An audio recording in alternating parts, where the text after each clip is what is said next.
এবার বুঝে থাকতে বলুন তো, হাদিস শরীফে রাসূল যে বলেছিলেন বুনিয়াল ইসলামু আলা খামসিন, ইসলামের ভিত্তি 5টা, মনে আছে? কি কি? অতি সংক্ষেপে আমরা কিভাবে বলে থাকি 5টা? কালেমা, নামাজ, রোজা, হজ, যাকাত। কলেমাকে ইসলামের স্তম্ভ সাব্যস্ত করা হয়েছে মানুষের স্বেচ্ছাচারিতাকে নিয়ন্ত্রণ করার জন্য।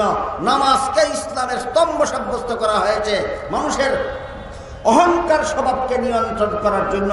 রোজাকে ইসলামের স্তম্ভ সাব্যস্ত করা হয়েছে লোক দেখানো স্বভাব নিয়ন্ত্রণ করার জন্য। হজকে ইসলামের স্তম্ভ সাব্যস্ত করা হয়েছে দুর্বলের উপর আধিপত্য বিস্তারের কুস্বভাব নিয়ন্ত্রণের জন্য। যাকাতকে ইসলামের স্তম্ভ সাব্যস্ত করা হয়েছে কার্পণ্য স্বভাবকে নিয়ন্ত্রণ করার জন্য।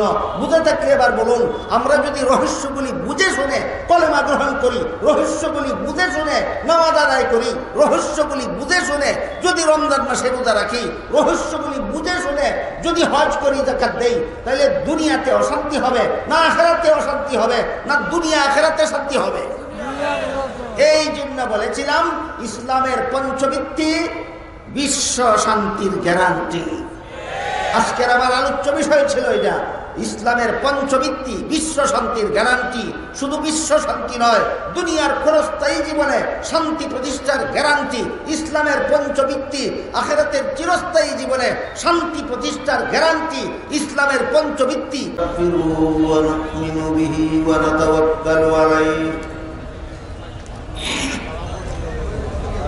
ونعوذ بالله من شرور أنفسنا ومن سيئات أعمالنا من يهده الله فلا مضل له ومن يضلله فلا هادي له ونشهد أن لا إله إلا الله وحده لا شريك له ونشهد أن سيدنا ونبينا ومولانا محمدا عبده ورسوله صلى الله تعالى عليه وعلى آله وأصحابه وبارك وسلم. أما بعد فأعوذ بالله من الشيطان الرجيم. بسم الله الرحمن الرحيم. إن الدين عند الله الإسلام. وقال رسول الله صلى الله عليه وسلم بني الإسلام على 5 إلى آخر الحديث. শ্রদ্ধেয় সভাপতি হযরত উলামায়ে কেরাম, সম্মানিত সুধী সমাজ, দূর দূরান্ত থেকে আগত সর্বস্তরের মুসলমান ভাইয়েরা আমার ও আমার পর্দানিশীন মা ও বোনেরা, গতকাল আমার আলোচ্য বিষয় ছিল তাজকিয়ায়ে নফস বা আত্মার পবিত্রতা বলতে কি বোঝায়, কি দরকার, কিভাবে অর্জন করা যায়। আত্মার পবিত্রতা কি, কেন, কিভাবে। আজকের আলোচ্য বিষয় হচ্ছে আমার ইসলামের পঞ্চভিত্তি বিশ্ব শান্তির গ্যারান্টি। আজকের আলোচ্য বিষয় ইসলামের পঞ্চভিত্তি বিশ্ব শান্তির গ্যারান্টি। শুধু আমাদের বোঝা দরকার যে ইসলামের পঞ্চভিত্তি বিশ্ব শান্তির গ্যারান্টি কি। শুধু বিশ্ব শান্তির গ্যারান্টি নয়, দুনিয়ার ক্ষণস্থায়ী জীবন সহ আখিরাতের চিরস্থায়ী জীবনের শান্তি এবং মুক্তির গ্যারান্টি হলো ইসলামের পঞ্চবিধি। আজকে যে আয়াতাংশ আমি আপনাদের সামনে তিলাওয়াত করেছি তাতে আল্লাহ বলেন ইন্নাদ-দীনা ইনদাল্লাহিল ইসলাম। এর অর্থ হলো আল্লাহর কাছে গ্রহণযোগ্য ধর্ম হচ্ছে ইসলাম। আল্লাহর কাছে গ্রহণযোগ্য ধর্ম ইসলাম। আরো পরিষ্কার ভাবে আল্লাহ অন্য আয়াতে বলেন মাইয়াবতাগি গায়রাল ইসলামি দীনান ফালান ইউকবালা মিনহু ওয়া হুয়া ফিল আখিরাতি মিনাল খাসিরিন। এর অর্থ হলো ইসলাম ছাড়া আর কোনো ধর্ম যদি কেউ পালন করে তাহলে তার পালিত সেই ধর্ম আল্লাহর কাছে কখনো গ্রহণযোগ্য হবে না। একদিকে আল্লাহ বলেন আল্লাহর কাছে গ্রহণযোগ্য ধর্ম ইসলাম, আর একদিকে বলেন ইসলাম ছাড়া আর কোনো ধর্মই গ্রহণযোগ্য নয়। তবে যে আল্লাহ পবিত্র কোরআনের আরো এক আয়াতে বলেন লা ইকরাহা ফিদ্দীন, ধর্মের বেলায় বল প্রয়োগ চলবে না, কারো কোনো ধর্ম পালনে বাধা দেওয়া যাবে না, সমস্ত ধর্মাবলম্বীরা আপন আপন ধর্ম পালনে স্বাধীন। প্রশ্ন জাগে ইসলাম ছাড়া আর কোনো ধর্ম যদি আল্লাহর কাছে গ্রহণযোগ্যই না হয় তাহলে পালন করার স্বাধীনতা দিলেন কেন? আর পালন করার স্বাধীনতাই যদি দিলেন তাহলে গ্রহণযোগ্য হবে না কেন? এই প্রশ্নের জবাব অতীতে আমি একাধিকবার খাদিমুল কোরআন পরিষদের আয়োজিত এই তাফসীরুল কোরআন সম্মেলনে প্রদান করেছি, একাধিকবার প্রশ্নের জবাব দিয়েছি। কিন্তু তারপরও আমাদের সমাজে ফাঁকে ফুঁকে কিছু লোক এমন গজায় মাঝে মধ্যে যারা কোরআনের এই সমস্ত ঘোষণার কোনো ধার ধারে না, ধর্ম সম্পর্কে মন গড়া ব্যাখ্যা দেওয়া শুরু করে।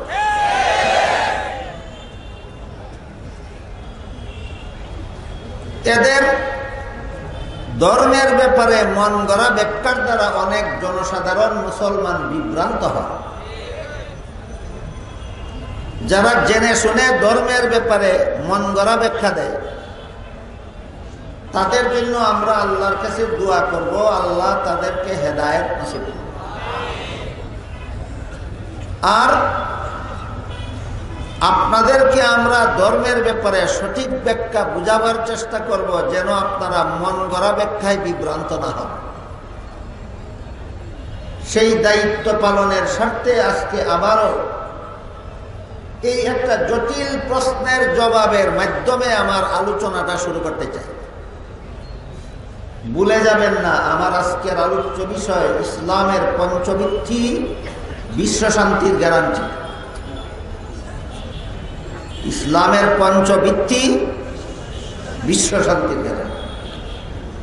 শুধু বিশ্ব শান্তির না, দুনিয়ার ক্ষণস্থায়ী জীবনের সাথে সাথে আখিরাতের চিরস্থায়ী জীবনের শান্তিরও গ্যারান্টি, চিরস্থায়ী জীবনের শান্তিও গ্যারান্টি।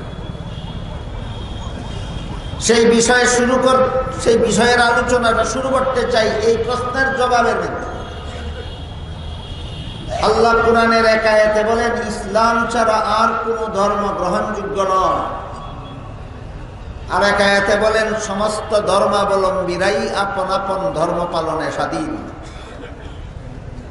গ্রহণযোগ্য না হলে স্বাধীনতা দিলেন কেন? আর স্বাধীনতাই যদি দিলেন তাহলে গ্রহণযোগ্য হবে না কেন?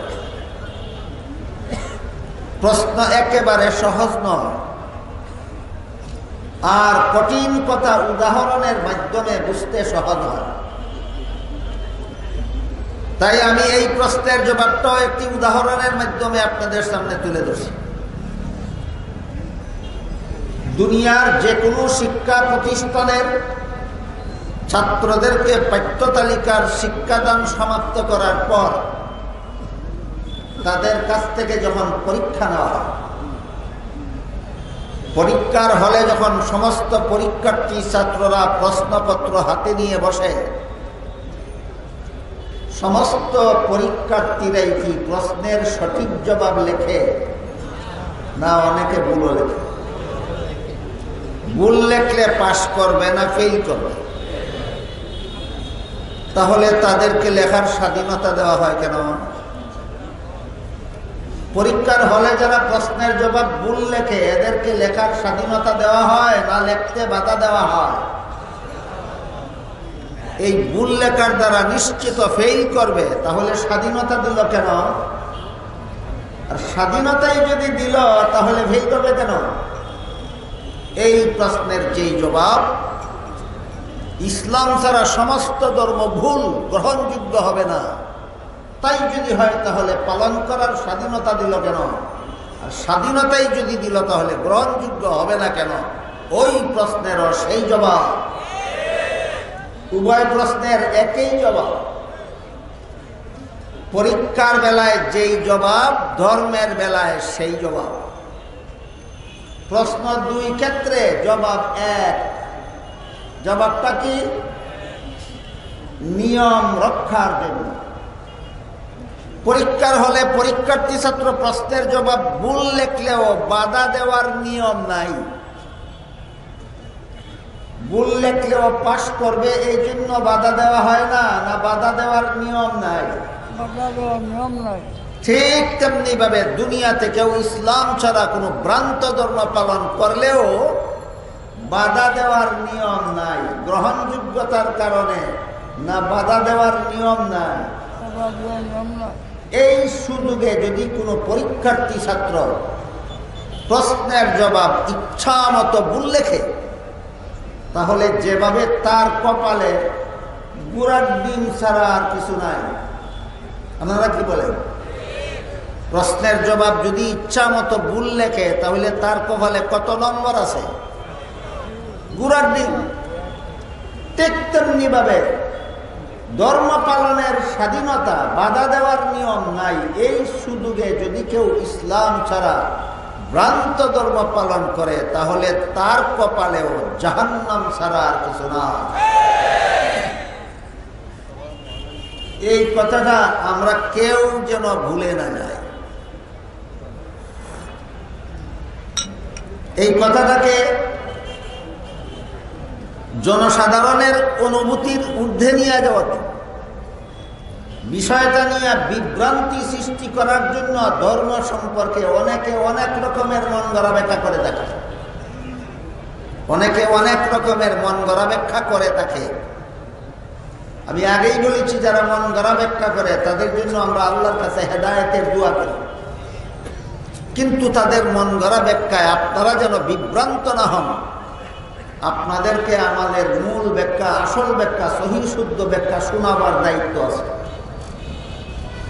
সর্বস্তরের মানুষকে আমরা ধর্ম সম্পর্কে সহিহ ব্যাখ্যা শোনাবার দায়িত্ব প্রাপ্ত, গোটা আলেম সমাজ। বুঝে থাকলে বলুন তো, ইসলাম ছাড়া ভিন্ন কোনো ধর্ম যদি আমাদের সমাজের কেউ পালন করে তাহলে আল্লাহর কাছে সেটা গ্রহণযোগ্য হবে? গ্রহণযোগ্য না হলে বাধা দেন না কেন? নিয়ম নাই। ভুলে গেলেন? এখনই ভুলে গেলেন? নিয়ম নাই, বাধা দেওয়ার নিয়ম নাই। এই জন্য বাধা দেওয়া যাবে না।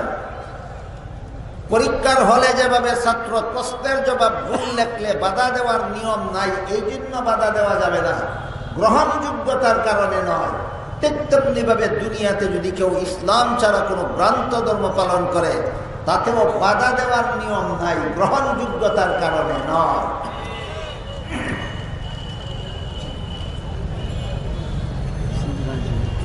অথচ আমাদের সমাজের অনেক মুসলমানকে অন্যান্য ধর্মের ধর্মীয় আচার অনুষ্ঠানে যোগদান করতে দেখা যায়। আমি অতীতেও আপনাদেরকে বলেছি, অনেক মুসলমানকে হিন্দুদের দুর্গা পূজার অনুষ্ঠানে মিষ্টি খেতে যেতে দেখা যায়। মুসলমানে হিন্দুদের দুর্গা পূজার অনুষ্ঠানে গিয়ে মিষ্টি খায়। যদি জিজ্ঞাসা করা হয় তুমি মুসলমান, হিন্দুদের দুর্গা পূজার অনুষ্ঠানে শরীক হইলা কেন?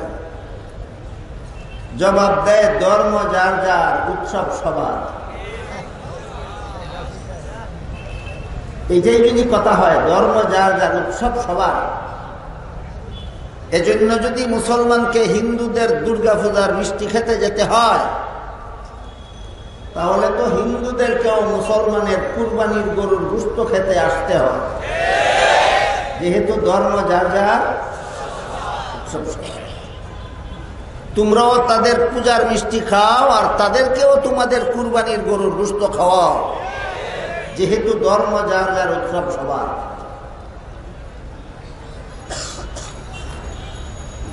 আসলে এই কথাটা ভুল।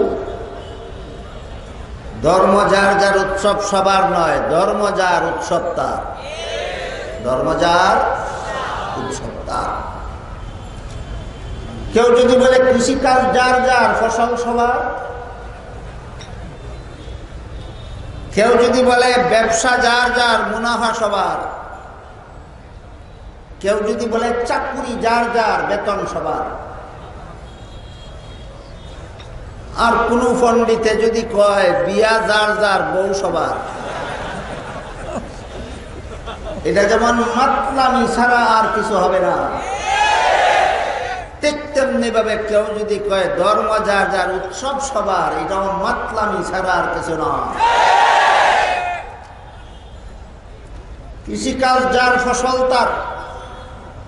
ব্যবসা যার, মুনাফা তার। চাকুরি যার, বেতন তার।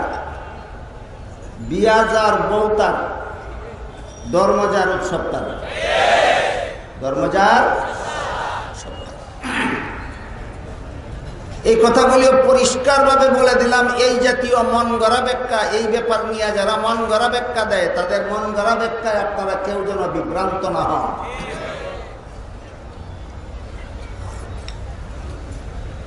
তাহলে আল্লাহর কাছে গ্রহণযোগ্য ধর্ম একমাত্র। আমি যদি এখন আপনাদের জিজ্ঞাসা করি আল্লাহর কাছে গ্রহণযোগ্য ধর্ম কি, আপনারা অনেকেই বলবেন ইসলাম। আমি মানব না। আমি যদি এই মুহূর্তে এতক্ষণ কথা বলার পরে যদি এতক্ষণে আমি আপনাদের জিজ্ঞাসা করি আল্লাহর কাছে গ্রহণযোগ্য ধর্ম কি, আপনারা অনেকেই বলবেন ইসলাম। আমি মানব না। আল্লাহর কাছে গ্রহণযোগ্য ধর্ম ইসলাম বললেই হবে না, বলতে হবে একমাত্র ইসলাম। এবার বুঝে থাকলে বলুন তো আল্লাহর কাছে গ্রহণযোগ্য ধর্ম কোনটা? একমাত্র ইসলাম। এই কথা বিশ্বাস না করলে কোরআনের কথায় বিশ্বাস থাকে না। কোরআনের উপর বিশ্বাস না থাকলে ঈমান থাকে না। কোরআন যেহেতু বলেছে ইসলাম ছাড়া আর কোন ধর্ম আল্লাহর কাছে গ্রহণযোগ্য নয়, কাজে আল্লাহর কাছে গ্রহণযোগ্য ধর্ম ইসলাম বললে হবে না, একমাত্র ইসলাম বলতে হবে। এই বিশ্বাস যদি থাকে না, তাহলে কোরআনের প্রতি বিশ্বাস থাকে না। কোরআনের প্রতি বিশ্বাস না থাকলে ঈমান থাকে না। গেল আমি যে আয়াতের অংশ আজকে আপনাদের সামনে তিলাওয়াত করেছিলাম, সেই আয়াতের অংশ সম্পর্কে সামান্য আলোচনা। এর সারমর্ম হলো আল্লাহর কাছে গ্রহণযোগ্য ধর্ম একমাত্র ইসলাম। আল্লাহর কাছে গ্রহণযোগ্য ধর্ম একমাত্র। এবার যে হাদিসের অংশ আপনাদের সামনে তিলাওয়াত করেছি, তাতে রাসূল বলেন বুনিয়াল ইসলাম আলা খামসিন। ইসলাম ধর্মের ভিত্তি 5টা। হাদিস শরীফে আল্লাহ রাসূল কি বলেছেন? ইসলাম ধর্মের ভিত্তি 5টা। প্রথম ভিত্তি হলো কলেমা স্বীকার করা। দ্বিতীয় ভিত্তি হলো 5 বেলার নামাজ কায়েম করা। দ্বিতীয় ভিত্তি হলো রমজান মাসে রোজা রাখা। তৃতীয় ভিত্তি হলো ধনীদের যাকাত দেওয়া। প্রথম ভিত্তি হলো কলেমা স্বীকার করা, দ্বিতীয় ভিত্তি হলো নামাজ কায়েম করা, তৃতীয় ভিত্তি হলো রমজান মাসে রোজা রাখা, চতুর্থ বৃত্তি হলো ধনীদের যাকাত দেওয়া, আর পঞ্চম বৃত্তি হলো সামর্থ্যবানদের হজ করা। এটা হাদিসের বিবরণ। কিন্তু আমরা অনেক সময় সংক্ষেপে বোঝার জন্য আর সংক্ষেপে বোঝাবার জন্য অতি সংক্ষেপে বলে থাকি কলেমা, নামাজ, রোজা, হজ, যাকাত। অতি সংক্ষেপে কি বলে থাকি? ভাষ্টাবৃত্তি, কলেমা, নামাজ, রোজা, হজ, যাকাত। আমি আশা করি আপনারা এখানে যারা উপস্থিত আছেন এই ব্যাপারে আপনাদের কারো অজানা নাই, কারো সন্দেহ নাই যে ইসলাম ধর্মের ভিত্তি এই পাঁচটা। আমার বিশ্বাস যে আপনারা সবাই এটা জানেন এবং বিশ্বাস করেন যে ইসলামের ভিত্তি পাঁচটা: কলেমা স্বীকার করা, নামাজ কায়েম করা, রমজানে রোজা রাখা, ধনীদের যাকাত দেওয়া, সামর্থ্যবানদের হজ করা।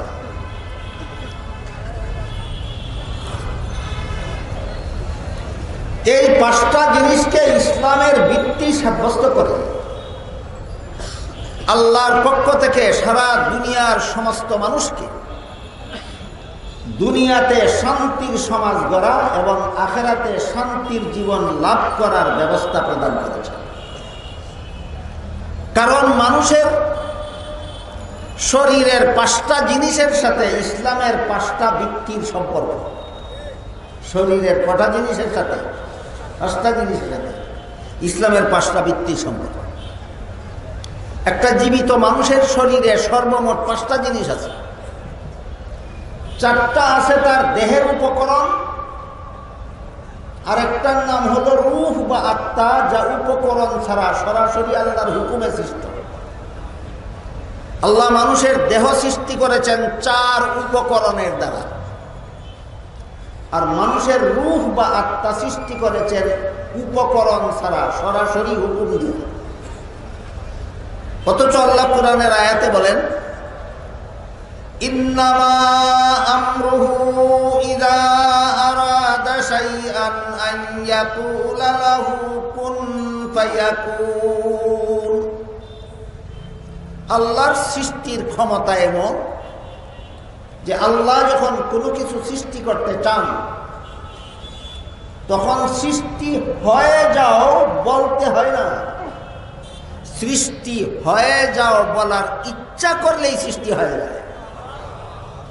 বুঝে থেকে বলুন তো, আল্লাহ কি মিস্ত্রির মতো কাঠের দ্বারা টেবিল বানান? ইট সিমেন্ট রডের দ্বারা বিল্ডিং বানান? উপকরণের দ্বারা আসমান বানান? না উপকরণ ছাড়া? আল্লাহ কোনো কিছু বানাইতে উপকরণের দরকার হয় না। মিস্ত্রি টেবিল বানাইতে কাঠের উপকরণের দরকার হয়। রাজমিস্ত্রি বিল্ডিং বানাইতে ইট সিমেন্ট রড ইত্যাদি উপকরণের দরকার হয়। আল্লাহ আসমান জমিন সৃষ্ট জগতের কোনো কিছু বানাইতে কোনো উপকরণের দরকার হয় না। তবে কেন মানব দেহ চার উপকরণের দ্বারা বানাইলেন? দেখুন, প্রশ্ন বুঝেন কিনা। আল্লাহ যেখানে পরিষ্কার ভাষায় কোরআনে বলেছেন আল্লাহ বানাইতে কোনো উপকরণের দরকার হয় না, অথচ মানব দেহ চার উপকরণের দ্বারা বানাইছেন। বাকি তিনটা আপনাদের কারো কারো জানা না থাকলেও একটা ভালো রকম জানা আছে। মানুষকে আল্লাহ মাটির দ্বারা সৃষ্টি করেছেন। মানব দেহ কিসের দ্বারা সৃষ্টি করেছেন? এই চার উপকরণের প্রধান উপকরণ মাটি। এই জন্য সবাই জানে যে আল্লাহ পাক রব্বুল আলামিন মানুষের শরীরকে মাটি দিয়ে বানিয়েছেন। মুফাসসিরিনে কেরাম তাফসীরের কিতাবে লিখেছেন, মানুষ মাটির তৈরি কথার তিনটা ব্যাখ্যা আছে। মানুষ মাটির তৈরি কথার কটা ব্যাখ্যা আছে? তিনটা ব্যাখ্যা আছে। এক নম্বর, সমস্ত মানুষের আদি পিতা আদম আলাইহিস সালামের দেহ গঠনের সময় আল্লাহ ফেরেশতাদেরকে নির্দেশ দিয়ে সারা দুনিয়ার বিভিন্ন এলাকার বিভিন্ন রঙের বিভিন্ন স্বভাবের মাটি একত্র করে খামির তৈরি করেছেন। সেই খামিরের দ্বারা আদমের দেহ গঠন করেছেন। সুতরাং এই আদম যেহেতু আমাদের আদি পিতা, আমাদের প্রত্যেকটি আদম সন্তানের দেহে যেহেতু আদমের শরীরের অংশ আছে, আর আদম ছিলেন মাটির তৈরি, এই জন্য সমস্ত জগতের মানুষ মাটির তৈরি। মানুষ মাটির তৈরি কথার এক নম্বর ব্যাখ্যা। মানুষ মাটির তৈরি কথার 2 নম্বর ব্যাখ্যা। বাবার শরীরের 1 বিন্দু পানি মায়ের শরীরের আরেক বিন্দু পানির সাথে একত্র হয়। 2 বিন্দু পানি যখন মায়ের গর্ভতলিতে প্রবেশ করে, তখন আল্লাহ একজন ফেরেশতা পাঠান 2 বিন্দু পানির সাথে আরেক বিন্দু মাটি মিশিয়ে সেটাকে মন্থন করার জন্য।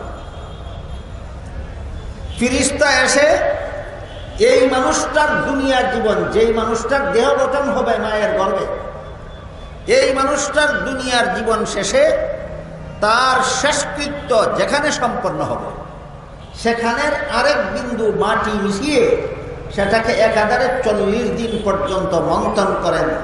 40 দিনের মন্থনের ফলে পানির বিন্দু রক্তের বিন্দুতে পরিণত হয়। আরো 40 দিনের মেহনতের ফলে রক্ত গোশতে পরিণত হয়। আরো 40 দিনের মেহনতের ফলে গোশতের মধ্যে হাড় গজায়।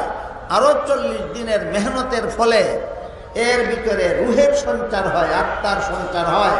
আরো 40 দিনের ফেরেশতাদের সাধনার ফলে মানুষের নাক, মুখ, কান, চোখ ইত্যাদি অঙ্গ প্রত্যঙ্গ গজায়।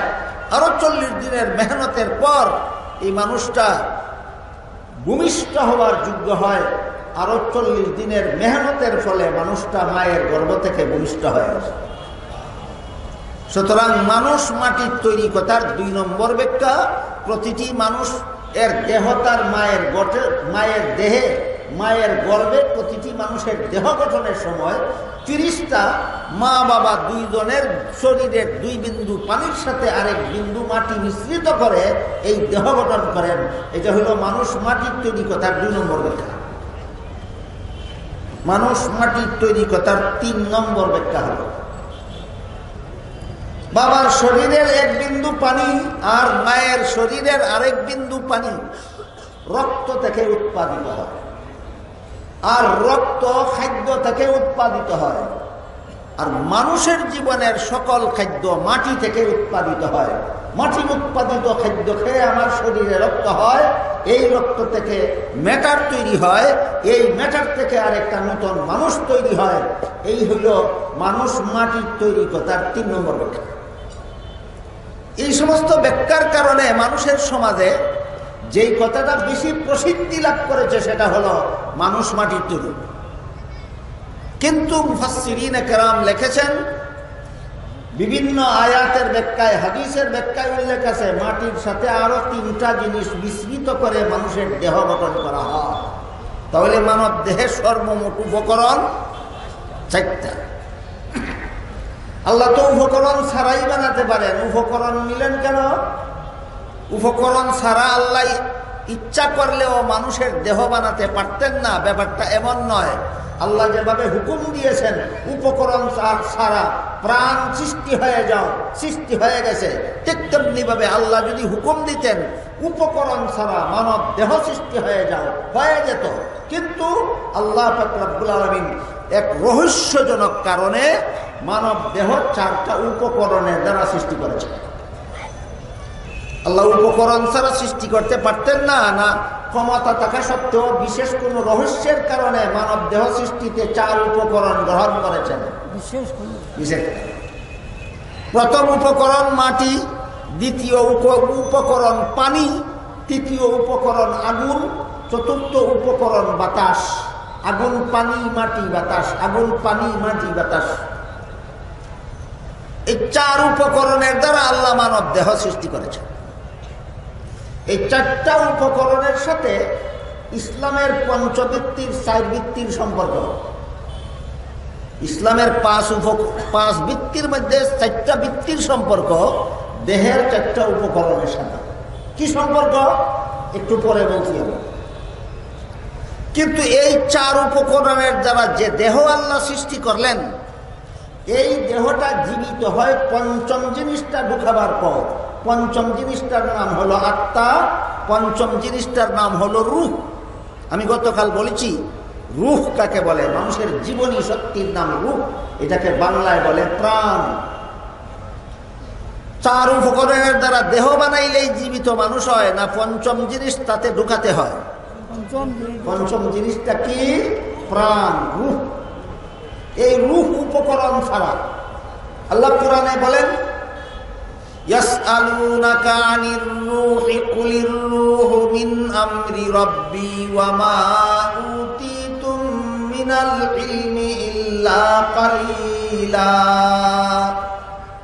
অর্থাৎ হে রাসূল করিম সাল্লাল্লাহু আলাইহি ওয়াসাল্লাম, লোকেরা আপনাকে রূহ সম্পর্কে প্রশ্ন করে, আপনি বলে দিন রূহ আল্লাহর হুকুম। রূহ কোনো উপকরণের দ্বারা সৃষ্ট নয়, সরাসরি আল্লাহর হুকুমে সৃষ্ট। কাজেই রূহ সম্পর্কে তোমাদেরকে পূর্ণাঙ্গ জ্ঞান দান করা হয়নি। রূহ সম্পর্কে তোমাদেরকে অতি সামান্যতম জ্ঞান দান করা হয়েছে। এজন্যই রূহ মানব দেহে কখন ঢুকে, কোন দিক দিয়ে ঢুকে, কিভাবে ঢুকে কেউ জানতে পারে না। আবার রূহ মানব দেহের থেকে কখন বের হয়ে যাবে, কিভাবে বের হয়ে যাবে, কোন দিক দিয়ে বের হয়ে যাবে, মানুষের আবিষ্কৃত কোনো যন্ত্রেও ধরা পড়ে না। কেন? আল্লাহ বলেন এই ব্যাপারে তোমাদেরকে সামান্যতম জ্ঞান দান করা হয়েছে, বেশি জ্ঞান দান করা হয়, যেহেতু এটা সরাসরি আল্লাহর হুকুমে সৃষ্ট। আল্লাহর হুকুমে সৃষ্ট রূহ যেহেতু উপকরণ মুক্ত, আল্লাহর হুকুমে সৃষ্ট রূহটা উপকরণ যুক্ত না উপকরণ মুক্ত? উপকরণ মুক্ত। রূহটা উপকরণ মুক্ত হওয়ার কারণে এই রূহের একটা প্রতিক্রিয়া মানুষের মধ্যে সৃষ্টি হয়, সেটা হলো সেও বিধিনিষেধ মুক্ত থাকতে চায়। রূহটা যেভাবে উপকরণ মুক্ত, এই উপকরণ মুক্ত রূহ তার মধ্যে সংযুক্ত হওয়ার কারণে এর একটা প্রতিক্রিয়া দাঁড়ায় মানুষের মধ্যে, সেও বিধিনিষেধ মুক্ত থাকতে চায়। আমি যা মনে চাই তা করব, আমি কারো বিধিনিষেধ মানব না, আমি কারো অধীনে থাকবো না, এটা মানুষে চায়। এই চাহিদার কারণেই দুনিয়াতে অনেক মানুষ, এমনকি অনেক মুসলমান পর্যন্ত শেষ পর্যন্ত নাস্তিক হইয়া যায়। বিধিনিষেধের অধীন থাকার জন্য না বিধিনিষেধ মুক্ত হওয়ার জন্য? মুসলমান নাস্তিক হয় আল্লাহর বিধিনিষেধের অধীন থাকার জন্য না বিধিনিষেধ মুক্ত হওয়ার জন্য? বিধিনিষেধ মুক্ত জীবনযাপন করতে চায় মানুষ কোন জিনিসের পার্শ্ব প্রতিক্রিয়া স্বরূপ? উপকরণ মুক্ত রূহের পার্শ্ব প্রতিক্রিয়া স্বরূপ মানুষ বিধিনিষেধ মুক্ত জীবনযাপন করতে চায়। আমি কারো বিধিনিষেধ মানব না, আমি স্বাধীন, আমি যা ইচ্ছা তাই করব। এক কথায় এর পার্শ্ব প্রতিক্রিয়া স্বরূপ মানুষ স্বেচ্ছাচারী হতে চায়। কি হতে চায়? স্বেচ্ছাচারী। আমার যা মনে চায় তা করব, এতে কার উপকার হইল, কার কি ক্ষতি হইল, কে আনন্দ পাইল আর কে দুঃখ পাইল সেটা আমার দেখার ব্যাপার নয়। আমি যেহেতু মুক্ত, আমি যেহেতু স্বাধীন, এই জন্য আমি যা ইচ্ছা তাই করব। বলেন তো স্বেচ্ছাচারিতা এইটা একটা সৎ গুণ না অসৎ স্বভাব?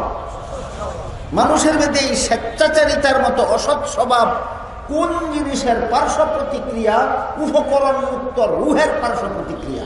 উপকরণ মুক্ত রূহের পার্শ্ব প্রতিক্রিয়া যে আমি কারো অধীন থাকবো না, কারো বিধিনিষেধ মানব না, আমি যা মনে চাই তা করব, আমি স্বেচ্ছাচারী জীবনযাপন করব। অথচ স্বেচ্ছাচারী জীবনযাপন করা মানুষের জীবন নয়, স্বেচ্ছাচারী জীবনযাপন হইল পশু জানোয়ারের জীবন।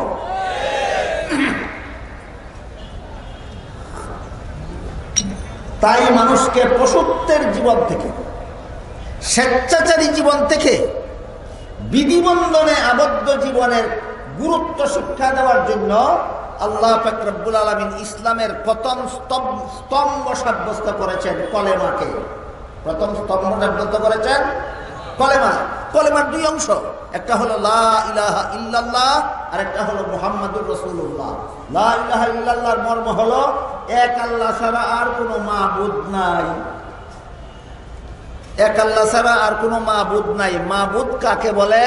যার ইবাদত করা যাবে না, না করতে হবে। তাহলে লা ইলাহা ইল্লাল্লাহর মাধ্যমে আমরা স্বীকার করে নিলাম আমি স্বেচ্ছাচারী নই, আমি এক আল্লাহর গোলামি করতে বাধ্য। লা ইলাহা ইল্লাল্লাহর দ্বারা কি স্বীকার করে নিলাম? আমি স্বেচ্ছাচারী নই, আমি যা ইচ্ছা তাই করার অধিকারী নই। আমাকে যিনি সৃষ্টি করেছেন তার গোলাম বানিয়েই আমাকে সৃষ্টি করেছেন। সুতরাং স্বেচ্ছাচারী জীবনযাপন করলে আমি মানুষ থাকতে পারবো না, আমি পশুর থেকে নিকৃষ্ট হয়ে যাব। আমি আল্লাহর গোলামি করলে, আল্লাহর বিধিনিষেধ পালন করলে, আল্লাহর বিধিনিষেধের আওতাধীন জীবনযাপন করলে আমি পশুত্বের স্তর থেকে উন্নীত হয়ে মনুষ্যত্বের জীবনযাপনের সুযোগ পাব। গেল লা ইলাহা ইল্লাল্লাহকে ইসলামের প্রথম স্তম্ভ সাব্যস্ত করার রহস্য। আমরা লা ইলাহা ইল্লাল্লাহর মাধ্যমে আল্লাহর সাথে প্রতিশ্রুতিতে আবদ্ধ যে আমরা যা মনে চায় তা করব না, আল্লাহ যেভাবে আদেশ করেন সেভাবে জীবনযাপন করব। বলুন তো এই কথাটা কিসের মাধ্যমে স্বীকৃতি দিয়েছি? লা ইলাহা ইল্লাল্লাহর মাধ্যমে। আপনি যেমনে মনে চায় তেমনে জীবনযাপন করবেন না আল্লাহ যেভাবে হুকুম করেন সেভাবে?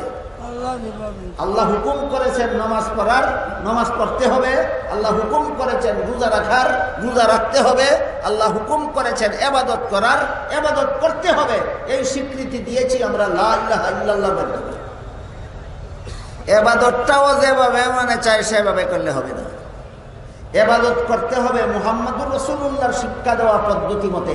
এই জন্য কলেমার প্রথম অংশে আমরা স্বীকার করেছি আমি স্বেচ্ছাচারী জীবনযাপন করব না, আমি আল্লাহর গোলামী জীবনযাপন করব। আর মুহাম্মদুর রাসূলুল্লাহ কলেমার দ্বিতীয় অংশ, এর মাধ্যমে আমরা স্বীকৃতি দিয়েছি আমরা যে আল্লাহর গোলামী করব, আল্লাহর ইবাদত বন্দেগী করব, সেটা অমন গড়া যুক্তিতে করব না, মুহাম্মদুর রাসূলুল্লাহর শিক্ষা দেওয়া পদ্ধতি মতো করব। যেহেতু উপকরণ মুক্ত রুহের পার্শ্ব প্রতিক্রিয়া হিসাবে মানুষের মধ্যে স্বেচ্ছাচারিতার স্বভাব সৃষ্টি হয়, আর স্বেচ্ছাচারী জীবনযাপনের দ্বারা মনুষ্যত্ব রক্ষা হয় না, পশুত্বের স্তরে পৌঁছে যায়। এই জন্য মানুষকে মনুষ্যত্বের মধ্যে রাখার জন্য, পশুত্ব থেকে মনুষ্যত্ব রক্ষা করার জন্য আল্লাহ পাক রব্বুল আলামিন এই স্বেচ্ছাচারিতাকে কন্ট্রোল করার মতো একটা কলেমা শিক্ষা দিয়েছেন। তুমি যেভাবে মনে চাই সেভাবে জীবনযাপনের অধিকারী নও, তুমি আল্লাহর গোলামি করার জন্য সৃষ্ট। গোলামিও নিজের ইচ্ছা মতো নয়, মুহাম্মদুর রাসূলুল্লাহর তরিকা মতে করতে হবে। তাই কলেমাকে ইসলামের প্রথম স্তম্ভ সাব্যস্ত করে মানুষকে নাস্তিক হওয়ার থেকে রক্ষা করা হয়েছে। লা ইলাহা ইল্লাল্লাহু মুহাম্মাদুর রাসূলুল্লাহ এই কলেমাকে ইসলামের স্তম্ভ সাব্যস্ত করার মাধ্যমে মানুষকে বেদাতি হওয়ার থেকে রক্ষা করা হয়েছে। তাহলে ইসলামের পঞ্চস্তম্ভের প্রথম স্তম্ভ কলেমা, এর সম্পর্ক রুহের সাথে, এর সম্পর্ক রুহের সাথে। দ্বিতীয় স্তম্ভটার নাম কি? নামাজ। এই নামাজের সম্পর্ক দেহের 4 উপকরণের একটা উপকরণের সাথে। মানব দেহ আল্লাহ যত উপকরণের দ্বারা সৃষ্টি করেছেন তোর মধ্যে একটা উপকরণের নাম আগেই বলেছি আগুন। একটা উপকরণের নাম আগুন। মানব দেহের মধ্যে আগুনের উপকরণ ব্যবহার করা হয়েছে।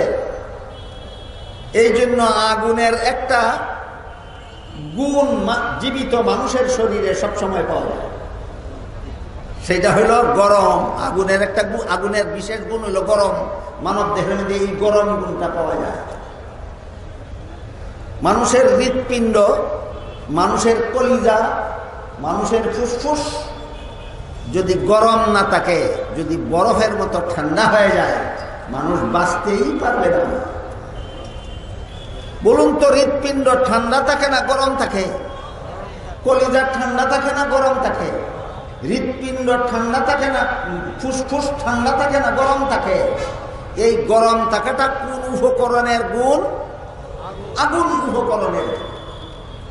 এই আগুন উপকরণ মানব দেহে মিশ্রিত করে দেহটা সৃষ্টি করা হয়েছে।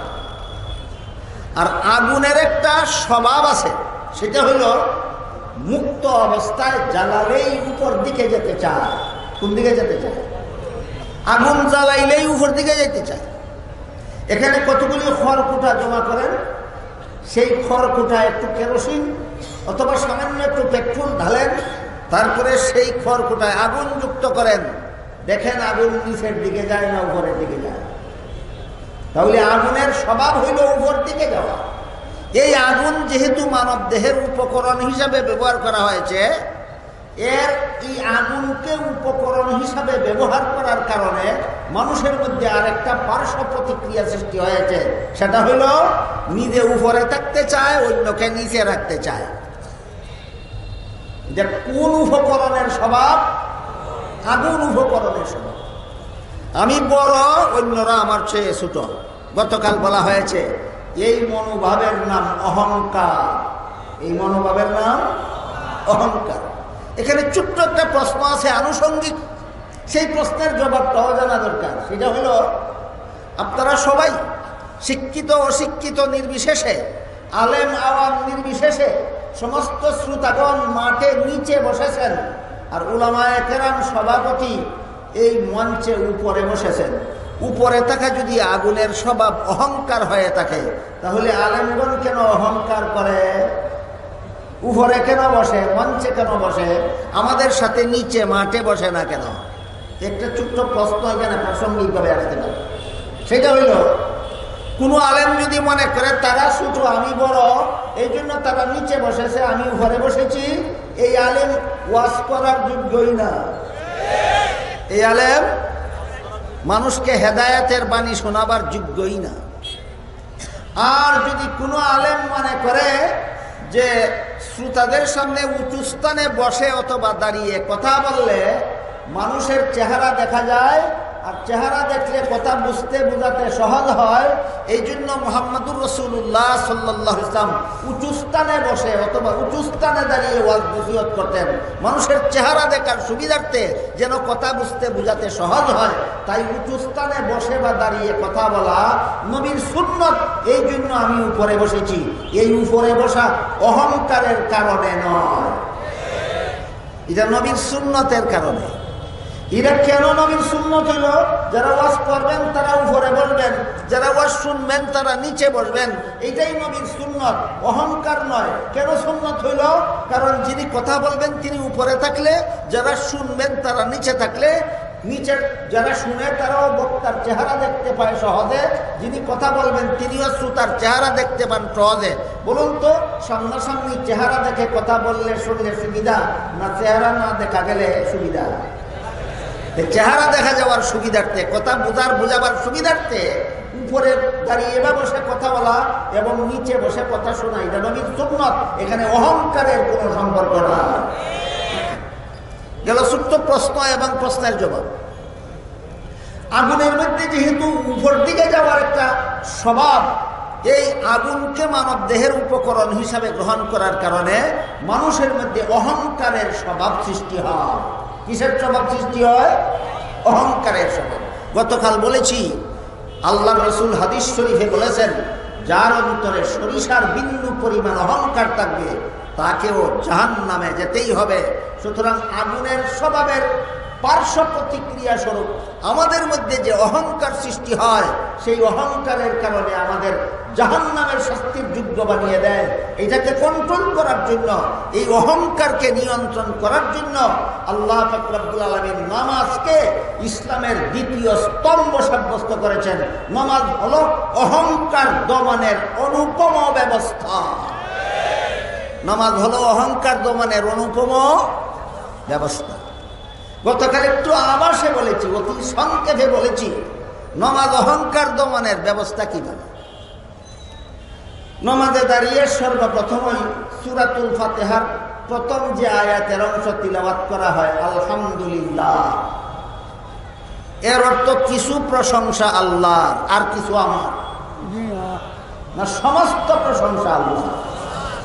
সমস্ত প্রশংসা আল্লাহর। এই কথার মাধ্যমে যদি আমি নামাজের সূরা কেরাত শুরুই করলাম, আমার নিজের জন্য কোনো প্রশংসা বাকি রাখলাম না, তাহলে নামাজ আমাকে অহংকারী বানালো না অহংকার থেকে মুক্ত করার ব্যবস্থা দিল? অহংকার থেকে মুক্ত করার ব্যবস্থা দিল। আপনারা বলতে পারেন, প্রশ্ন করতে পারেন যে আমাদের মধ্যে তো অনেক নামাজি এমনও পাওয়া যায় দৈনন্দিন প্রতিদিন 5 বেলা নামাজ পড়ে, প্রত্যেক বেলার নামাজের প্রতিটি রাকাতের শুরুতে বলে আলহামদুলিল্লাহ, সমস্ত প্রশংসা আল্লাহর, সমস্ত প্রশংসা আল্লাহর, সমস্ত প্রশংসা আল্লাহর, অথচ তার মতো অহংকারী সমাজে আর কেউ না। নামাজি হইয়া অহংকারী কিভাবে হয়, আর অহংকারীরা নামাজি কিভাবে হয়? এটা একটা উল্লেখযোগ্য প্রশ্ন এই ক্ষেত্রে। যারা অহংকারও করে নামাজও পড়ে, এদের মধ্যে নামাজের খুলস আছে, সার নাই। যারা অহংকারও করে নামাজও পড়ে, এদের মধ্যে নামাজের কি আছে? খুলস, সাল আছে, নামাজের খুলস আছে, এদের মধ্যে নামাজের সার নাই। তুমি যদি নামাজের হাকিকত বুঝে যদি নামাজ পড়ো, নামাজের শুরুতেই প্রত্যেক রাকাতেই তুমি বলো একটা গুণ তোমার নয়, সকল গুণ আল্লাহর। সুতরাং এই নামাজ পড়া সত্ত্বে তুমি অহংকারী হতে পারো না। সুতরাং নামাজ আমাদেরকে কি শিক্ষা দেয়? অহংকার নির্মূল করা শিক্ষা দেয় নামাজ। অহংকার নির্মূল করা শিক্ষা দেয় নামাজ।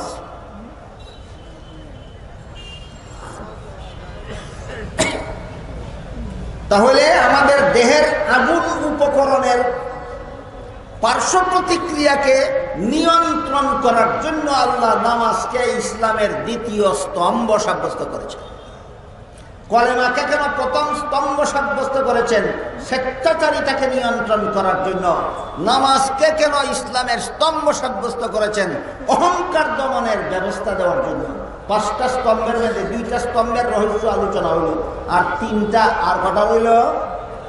হ্যাঁ, আর 3টা। আমি যথাসম্ভব তাড়াতাড়ি অতি সংক্ষেপে বাকি 3টা বলার চেষ্টা করব, যদি আপনারা কথা দেন যে ধৈর্য সহকারে আর কয়েক মিনিট কথা শুনবেন।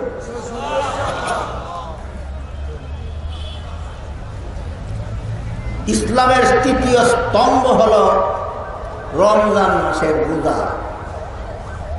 এই রোজার দ্বারা আমাদের আর একটা কুস্বভাব দমনের ব্যবস্থা দেওয়া হয়।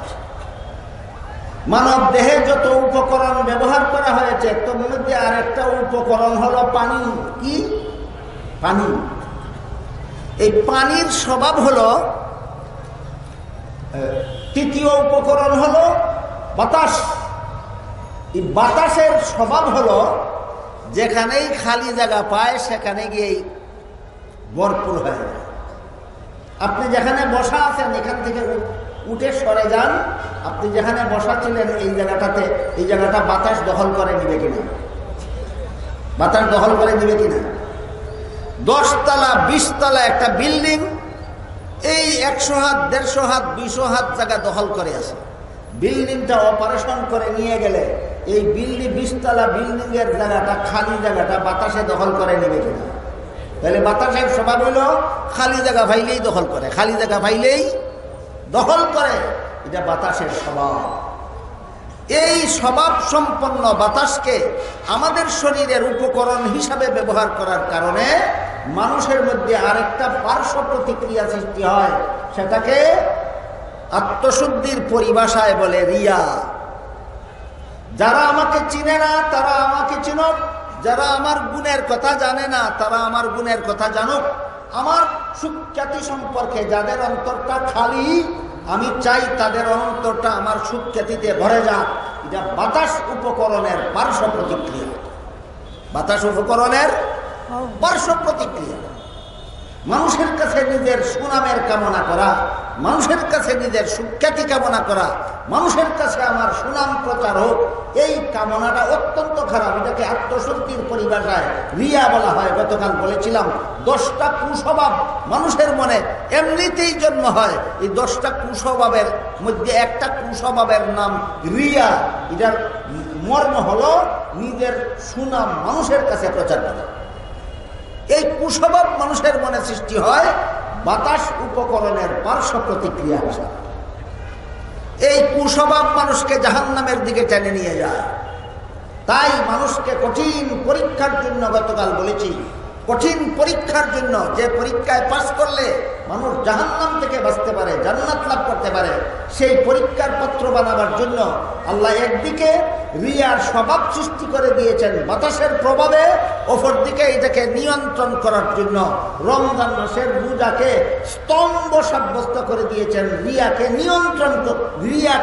নিয়ন্ত্রণ করার জন্য। বুঝার চেষ্টা করি যে রোজার দ্বারা রিয়া নিয়ন্ত্রণ হয় কেমনে। নিজের সুখ্যাতি প্রচারের স্বভাবটাকে নিয়ন্ত্রণ করা যায় রোজার দ্বারা কিভাবে? রোজা কোনো কাজ করার নাম নয়, রোজা 2 কাজ না করার নাম। কথাটা বুঝতে হইলে রোজা কিসের নাম আগে বুঝতে হবে। নামাজ কোনো কিছু করার নাম, যাকাত কোনো কাজ করার নাম, হজ কোনো কাজ করার নাম, কিন্তু রোজা কোনো কাজ করার নাম নয়। রোজা হইল দুইটা কাজ না করার নাম। একটা কাজ হইল দিনের বেলায় আল্লাহর হুকুম পালনের উদ্দেশ্যে জিহ্বার স্বাদ উপভোগ না করা, আরেকটা হইল আল্লাহর হুকুম পালনের জন্য দিনের বেলায় লজ্জাস্থানের আনন্দ উপভোগ না করা, শরীরের দুই অঙ্গের উপভোগ না করার নাম রোজা। জিহ্বার উপভোগ না করার নাম রোজা, লজ্জাস্থানের উপভোগ না করার নাম রোজা। বুঝে থাকলে বলুন তো, রোজা কি কোনো কাজ করার নাম না দুইটা কাজ না করার নাম? একটা হলো জিহ্বার উপভোগ না করার নাম রোজা, আর একটা হলো লজ্জাস্থানের উপভোগ না করার নাম রোজা। এবার বলুন তো, মানুষকে দেখানো যায় না করলে? না করলে কোনো কাজ না করলে মানুষকে দেখানো যায়, না করলে দেখানো যায়। রোজা তো কোনো কিছু করার নাম হয় না, দুই কাজ না করার নাম রোজা। তুমি মানুষকে দেখাবে কিভাবে? কাজে রোজা দেখানোর ব্যাপার নয়, দেখানোর কোনো ক্ষমতা নাই। এই জন্য হাদিসে কুদসিতে আছে, আল্লাহ পাক রব্বুল আলামিন বলেন, আসসাউমু লি ওয়া আনা আজজি বিহি আও ক্বালা উজজা বিহি। রোজা যারা রাখে এটা তো মানুষকে দেখানো যায় না, সুতরাং রোজা যারা রাখে এরা ইখলাসের সাথেই রাখে, এরা লোক দেখানো মনোভাব নিয়ে রোজা রাখে না, একমাত্র আমি আল্লাহর হুকুম পালনের জন্যই রাখে। এই জন্য আল্লাহ বলেন যে রোজা রাখে তার পুরস্কার আমি নিজে দেব, অথবা যারা রোজা রাখে তাদের পুরস্কার আমি আল্লাহ নিজেই।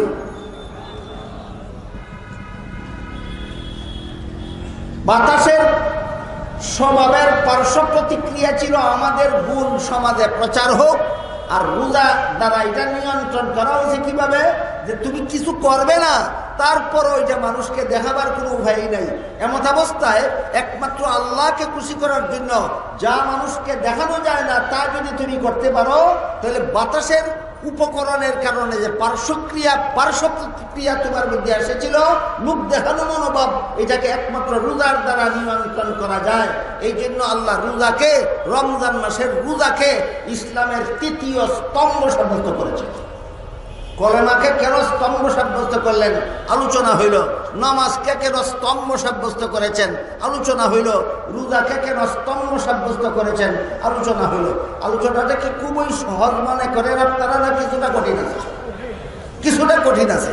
এই জন্য বুঝতেও কিছু কষ্ট হবে এবং স্মরণ রাখাও কঠিন হবে।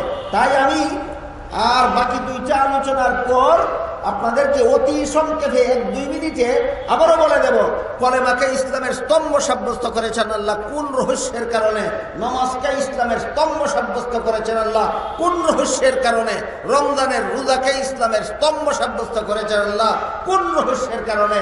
এবার চতুর্থ স্তম্ভের কথা শুনুন। মানুষের দেহ গঠনের মধ্যে আল্লাহ তৃতীয় যে উপকরণ ব্যবহার করেছেন সেটা হলো পানি। কি উপকরণ? পানি। পানির স্বভাব হলো ঢাললেই যত নিচু জায়গা আছে সবগুলি দখল করে। পানি ঢাললে উপর দিকে যায় না নিচ দিকে যায়? তাহলে পানি ঢাললে পরে উপরের জায়গা দখল করে না নিচের জায়গা দখল করে? নিচের জায়গা দখল করে। এই স্বভাব যে পানির মধ্যে, তাই পানির উপকরণ মানব দেহে ব্যবহার করার কারণে মানুষের মধ্যে একটা পার্শ্ব প্রতিক্রিয়া সৃষ্টি হয়েছে। সেটা হইল শক্তের ভক্ত নরমের গরম। মানুষের একটা কুস্বভাব আছে, শক্তের ভক্ত নরমের গরম। যত দুর্বল আছে এদের উপর আধিপত্য বিস্তার করা, দুর্বলদের উপর আধিপত্য বিস্তার করা যারা করে, এদের অহংকারের গাছে ফসল ধরেছে। গতকালের কথা স্মরণ করো। দুর্বলদের উপর যারা অন্যায়ভাবে আধিপত্য বিস্তার করে, এদের অহংকারের গাছে ফসল ধরেছে। মারাত্মক রকমের কুস্বভাব, এই কুস্বভাব মানুষকে জাহান্নামের পথে টেনে নিয়ে যায়। পানির প্রতিক্রিয়া, পানির স্বভাবের প্রতিক্রিয়া স্বরূপ মানুষের মধ্যে যে দুর্বলের উপর অন্যায়ভাবে আধিপত্য প্রতিষ্ঠার কুস্বভাবের মতো একটা স্বভাব সৃষ্টি হয়েছে, এটাকে নিয়ন্ত্রণ করার জন্য আল্লাহ পাক রব্বুল আলামিন হজকে ইসলামের স্তম্ভ সাব্যস্ত করেছে। হজের দ্বারা দুর্বলের উপর নিজের আধিপত্য বিস্তারের স্বভাব নিয়ন্ত্রণ কিভাবে হয়? হজের মধ্যে উঁচু নিচু নাই, বাদশা ফকির নাই, ছোট বড় নাই, সবাই এক রং, সবাই এক লেবাস, সবাই এক পোশাক, সবার একই কাজ। বুঝে থাকলে বলুন তো, হজের মধ্যে বড় লোকের পোশাক একরকম, ছোট লোকের পোশাক একরকম না, সবার সমান? এই যে বৈষম্য সৃষ্টি হয় পানির কুস্বভাবের কারণে, এই বৈষম্যকে নিয়ন্ত্রণ করে সমাজের সাম্য প্রতিষ্ঠা করার মতো বিষয় হইল হজ। এই জন্য হজকে আল্লাহ এই সাম্য প্রতিষ্ঠার প্রতীক হিসাবে ইসলামের চতুর্থ স্তম্ভ সাব্যস্ত করেছে। হজের দ্বারা বৈষম্য সৃষ্টি হয় না সাম্য প্রতিষ্ঠা? হজের দ্বারা বৈষম্য নির্মূল হয়ে যায়, হজের দ্বারা সাম্য প্রতিষ্ঠা হয়। এটা হলো দুনিয়াতে আখিরাতে শান্তি প্রতিষ্ঠার একটা বিশেষ বিশেষ কাজ। আর কটা রইল? একটা। মানুষের দেহের মধ্যে আল্লাহ যত উপকরণ ব্যবহার করেছেন, এর মধ্যে প্রধান ছিল মাটি। প্রধান কি ছিল? মাটি। আগেই বলেছি, মাটির তৈরি মানুষ বলা হয় তিন কারণে, আর তিন ব্যাখ্যা আছে। একটা হলো আদমের দেহ মাটির তৈরি, আর তার অংশ আমাদের শরীরে আছে, সেই হিসাবে আমরাও মাটির তৈরি। আর একটা হলো মা বাবার শরীরের 2 বিন্দু পানি মায়ের গর্ভতলি থেকে গেলে 30টা আর 1 বিন্দু মাটি মিশাইয়া এটার দ্বারা সন্তানের দেহ বানায়। এই হিসাবেও আমরা মাটির তৈরি। আরেক ব্যাখ্যা হলো, তৃতীয় ব্যাখ্যা হলো, মায়ের শরীরের এবং বাবার শরীরের 2 বিন্দু পানি রক্ত থেকে উৎপাদন হয়, রক্ত আমাদের খাদ্য থেকে উৎপাদন হয়, আর মানুষের সকল প্রকার খাদ্য মাটির থেকে উৎপাদন হয়। সুতরাং 3 ব্যাখ্যা মতো সমস্ত মানুষ মাটির তৈরি। 3 ব্যাখ্যা মতো সমস্ত মানব দেহ কিসের তৈরি? মাটির তৈরি। এখানে সামান্য একটু আনুষঙ্গিক আলোচনা, সেই আলোচনা আমার আজকের আলোচ্য বিষয়ের বহির্ভূত, কিন্তু আমাদের সমাজে এটা নিয়েও কিছু ভুল বুঝাবুঝি আছে। একদল ভুল বুঝানোওয়ালায় বুঝায়, আর একদল সরল মানুষে ভুল বুঝে। সেই ভুল বুঝাবুঝিটা কি? কিছু অতিভক্তি, নবীর প্রতি কিছু লোকে অতিভক্তি দেখাইয়া বলে নবী মাটির তৈরি নয়। নবীর প্রতি অতিভক্তি দেখাইয়া কিছু লোকে কি বলে? নবী মাটির তৈরি নয়, নবী নূরের তৈরি। সাধারণ মানুষ মনে করে এই তো ভালো কথাই বলছে, মাটির তৈরি হইলে তো মান কম, মর্যাদা কম, নূরের তৈরি হইলে তো মর্যাদা বেশি। এইটাই সাধারণ মানুষে বোঝে। এইরকমই যারা বুঝেন, আমি তাদেরকে জিজ্ঞাসা করি, আপনারা বলুন তো, আদম কি নূরের তৈরি না মাটির তৈরি? আর 30টা মাটির তৈরি না নূরের তৈরি? আপনাকে যে বুঝানোওয়ালায় বুঝাইল, আর সরলতার কারণে আপনিও যে বুঝলেন যে মাটির তৈরি হইলে দাম কম, নূরের তৈরি হইলে মর্যাদা বেশি, তাইলে আগে গুড়ার থেকে কথা সিদ্ধান্ত করুন, নূরের তৈরি ফিরিস্তার মর্যাদা শ্রেষ্ঠ না মাটির তৈরি আদমের মর্যাদা শ্রেষ্ঠ? তাহলে পরিষ্কার হয়ে গেল, আল্লাহর দৃষ্টিতে নূরের তৈরি শ্রেষ্ঠ মর্যাদার অধিকারী নয়, মাটির তৈরি শ্রেষ্ঠ মর্যাদার অধিকারী। নূরের তৈরি সমস্ত ফিরিস্তাদের দ্বারা আল্লাহ মাটির তৈরি আদমকে সেজদা করাইছেন। আজকে নতুন শুনলেন ঘটনা না সারা জীবনই শুনতেছেন? নূরের তৈরি সমস্ত ফিরিস্তাদের দ্বারা আল্লাহ মাটির তৈরি আদমকে সেজদা করাইয়া প্রমাণ করেছেন, আমি আল্লাহর দৃষ্টিতে নূরের তৈরি শ্রেষ্ঠ মর্যাদার অধিকারী নয়, মাটির তৈরি শ্রেষ্ঠ মর্যাদার অধিকারী। নারায়ে তাকবীর, নারায়ে তাকবীর, দিন ইসলাম, দিন ইসলাম, আহলে সুন্নাত ওয়াল জামাত, আহলে সুন্নাত ওয়াল জামাত, নারায়ে তাকবীর। এরপরও আমাদের সমাজে যে সমস্ত অতিভক্তরা বলে নবী মাটির তৈরি নয়, নবী নূরের তৈরি, এই সমস্ত অতিভক্তদের দলের প্রতিষ্ঠাতা নেতার নাম আহমদ রেজা খান। এই সমস্ত নবীর প্রতি অতিভক্তি প্রদর্শনকারীদের দলের প্রতিষ্ঠাতা নেতার নাম আহমদ রেজা খান। আহমদ রেজা খান লেখা একটা বইয়ের নাম আস-সানিয়াতুল আনিকা ফি ফাতাওয়াই আফ্রিকা। এই বইয়ের মধ্যে আহমদ রেজা খান লিখেছেন, যে জায়গার মাটি দিয়ে আল্লাহ আবু বকর সিদ্দিক রাদিয়াল্লাহু আনহুকে সৃষ্টি করেছেন, সেই জায়গার মাটি দিয়া হযরত উমরকে সৃষ্টি করেছেন, একই জায়গার মাটি দিয়া আল্লাহ মুহাম্মদুর রাসূলুল্লাহকে সৃষ্টি করেছেন। এই জন্য আবু বকরের কবর যেখানে, উমরের কবর যেখানে, মুহাম্মদুর রাসূলুল্লাহর কবর সেখানে। এটা আমি লিখেছি। যারা বলে নবী নূরের তৈরি, তাদের প্রতিষ্ঠাতার নেতা লিখেছে।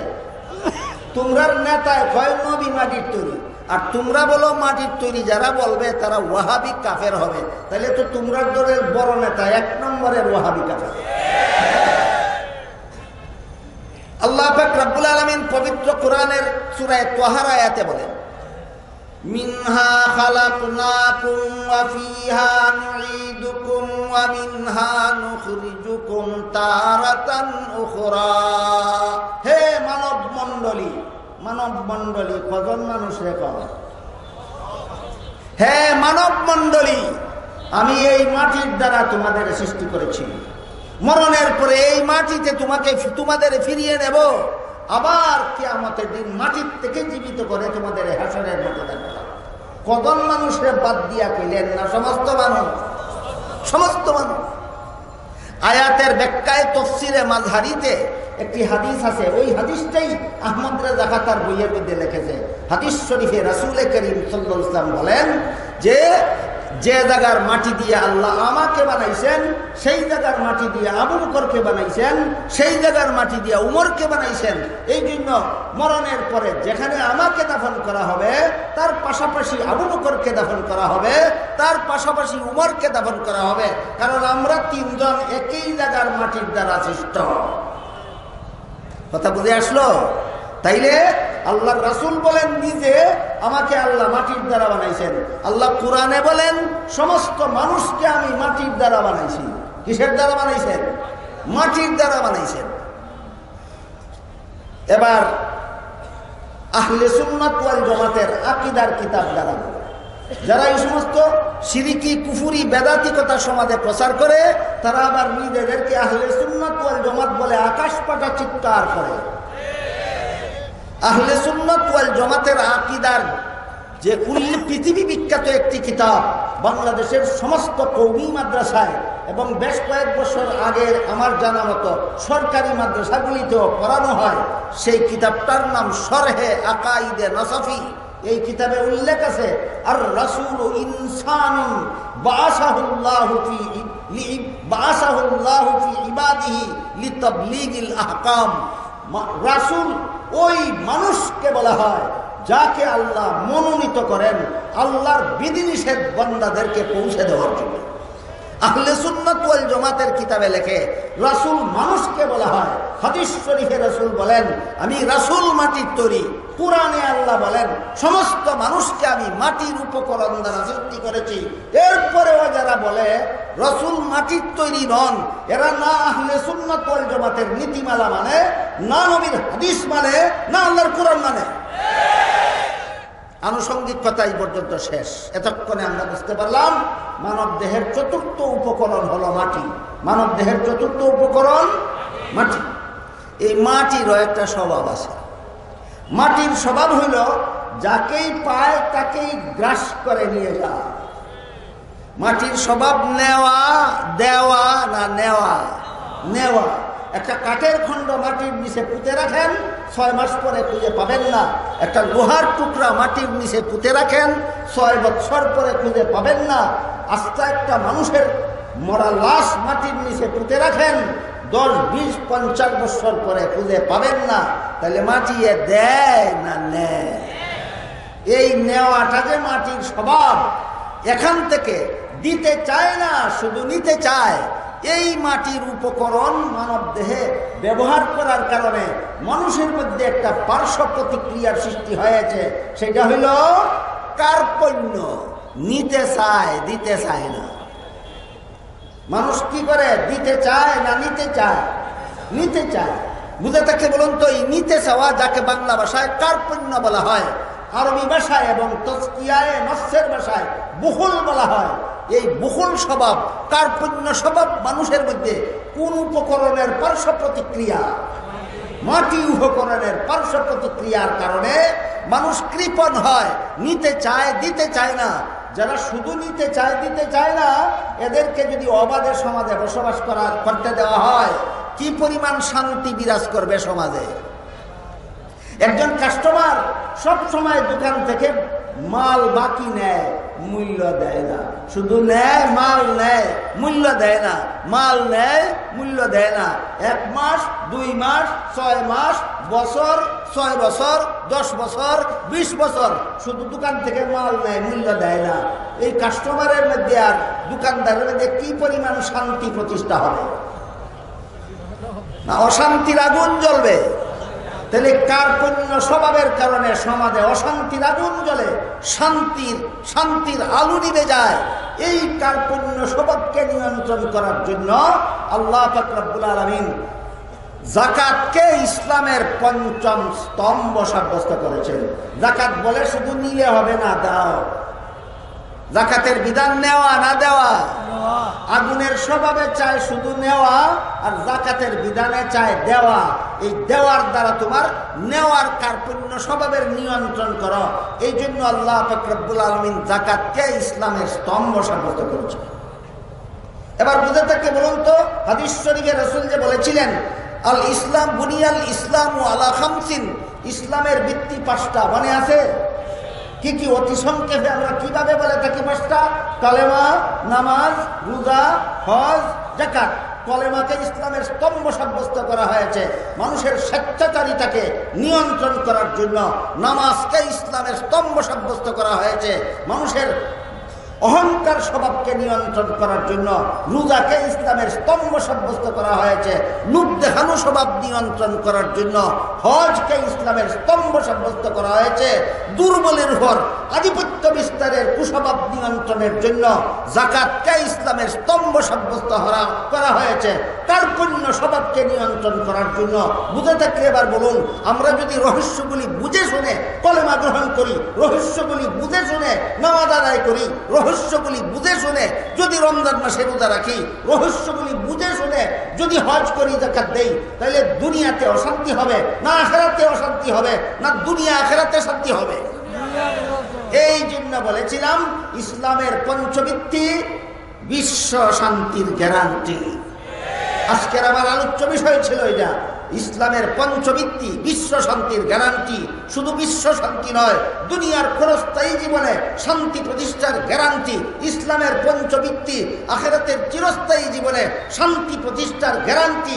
ইসলামের পঞ্চভিত্তি। আল্লাহ আপনাদের আমাদের সবাইকে বিষয়টা যথাযথভাবে অনুধাবন করার সৌভাগ্য দান করুন। সবাই বলুন আমিন। সুবহান রাব্বিকা রাব্বিল ইজ্জাতি আম্মা ইয়াসিফুন ওয়া সালামুন আলাল মুরসালিন আলহামদুলিল্লাহি রাব্বিল আলামিন।